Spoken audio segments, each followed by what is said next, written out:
கரூரில் வாகனத்தை வழிமறைத்த போதை இளைஞர்கள் அதிலிருந்த பெண்களை கொடூரமாக தாக்கிய சம்பவம் அதிர்ச்சியை ஏற்படுத்தியிருக்கிறது. ஆதாரங்களுடன் புகாரளித்தும் போலீசார் நடவடிக்கை எடுக்காதது ஏன்?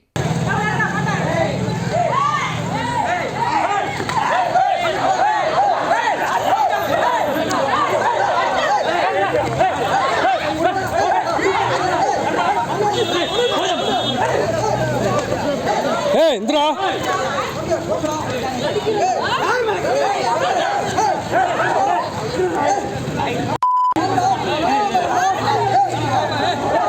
என் பையன் அங்கே நிற்காம பாரு.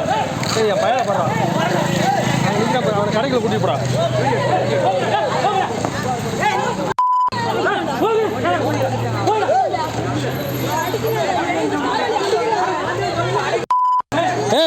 இந்திரா பெரியசாமி, பெரியசாமி, இந்திரா நீ போடா.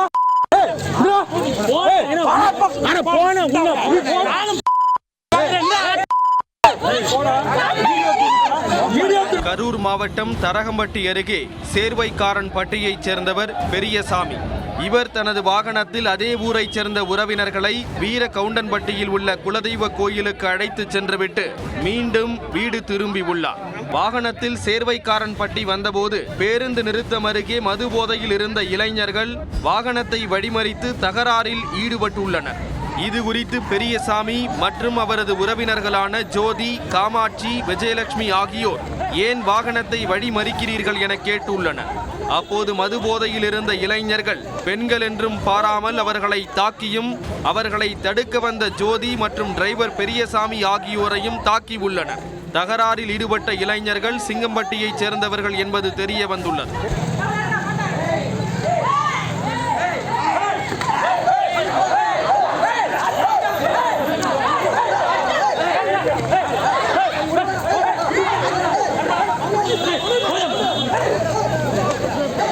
இந்திரா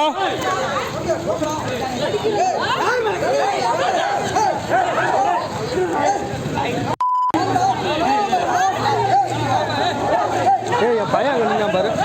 என் பையனை பாடுறான். அங்கே நிற்காம பாரு. அவனை கடைக்குள்ள கூட்டிட்டு போறான். இது குறித்து பாலவிடுதி காவல் நிலையத்தில் புகாரளித்தும் போலீசார் எந்தவித நடவடிக்கையும் மேற்கொள்ளவில்லை. இதனால் சேர்வைக்காரன்பட்டியைச் சேர்ந்த ஊர் பொதுமக்கள் பாலவிடுதி காவல் நிலையத்தை முற்றுகையிட்டும் சாலை மறியல் போராட்டத்திலும் ஈடுபட்டனர். வர வழியில் சேர்வரம்பட்டி பஸ் ஸ்டாப்பில் சந்து கடையில் சரக்கு வாங்கி சாப்பிட்டு அவங்க நடு ரோட்டில் வந்து வண்டியை மறைச்சிருக்காங்க. வண்டியை மறிக்காதீங்கப்பா, விலகுப்பா அப்படின்னு சொன்னதுக்கு வார்த்தை எக்காலக்காலமாக பேசி இந்த மாதிரி கரும்பு கையில் வச்சுருக்காங்க. கரும்பு எடுத்து எங்கள் மாமா அடிச்சுட்டாங்க. அடித்ததுக்கப்புறம் திருப்பி மறுபடியும் வந்து நிப்பாட்டிட்டாங்க, வண்டி நிப்பாட்டிட்டாங்க. திருப்பி இவர் வந்து அடையாளம் தெரிஞ்சுக்கிறதுக்காக வேண்டி ஃபோட்டோ எடுக்கிறதுக்காண்டி எங்கள் மாமா போயிருக்காரு. ஃபோட்டோ எடுக்க போன வரையும் அடிச்சிட்டாங்க. அடித்ததுக்கப்புறம் லேடிஸ் வந்து அடிக்கிறாங்கன்னு சொல்லிட்டு போய் கேட்க போனதுக்கு லேடிஸே செருப்பை கழட்டி அடிச்சிருக்கிறாங்க. மது போதையில் இருந்தாங்க. மது போதையில் இருந்தவங்கள்ட்ட நம்ம எதுவும் பேசக்கூடாது, தம்பி நீங்கள் தள்ளிக்கங்கப்பா, வண்டி போகட்டும், நீங்கள் அங்கே தள்ளிக்கங்க அப்படின்னு தான் சொன்னேன். அதுக்கு இந்த இடத்துல கரும்பை வச்சு என்னை அடித்தாங்க. என்னுடைய மனைவி, என்னுடைய மைத்துனருடைய மனைவியை தலைமுடியை பிடிச்சி செருப்பாலே அடிச்சிட்டாங்க.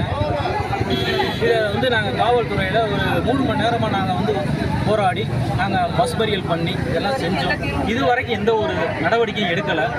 மேற்கொண்டு நீங்கள் பாலவடியில் வந்து நேற்று கொடுத்த கம்ப்ளைண்ட்டுக்கு என்னங்க, யாருங்க கம்ப்ளைண்ட்டுக்கு கொடுத்ததுக்கு என்ன தீர்வு அப்படின்னு நாங்கள் வந்து கேட்டோம்னா ஆளை தொலைவிக்கிட்டு இருக்கிறோம் அப்படின்னு சொல்கிறாங்க. சேர்வைக்காரன்பட்டியில் ரவி என்பவர் சட்டவிரோதமாக மது பாட்டில்களை பதுக்கி சந்து கடையில் விற்பனை செய்து வருவதாகவும் இங்கு கஞ்சா விற்பனை சகஜமாக நடப்பதாகவும் பொதுமக்கள் குற்றம் சாட்டி உள்ளனர். மேலும் இப்பகுதியில் சட்டவிரோதமாக செயல்பட்டு வரும் மதுபான விற்பனை மற்றும் கஞ்சா புழக்கம் போலீசார் ஆதரவுடன் நடப்பதாகவும் அவர்கள் குற்றம் சாட்டி உள்ளனர்.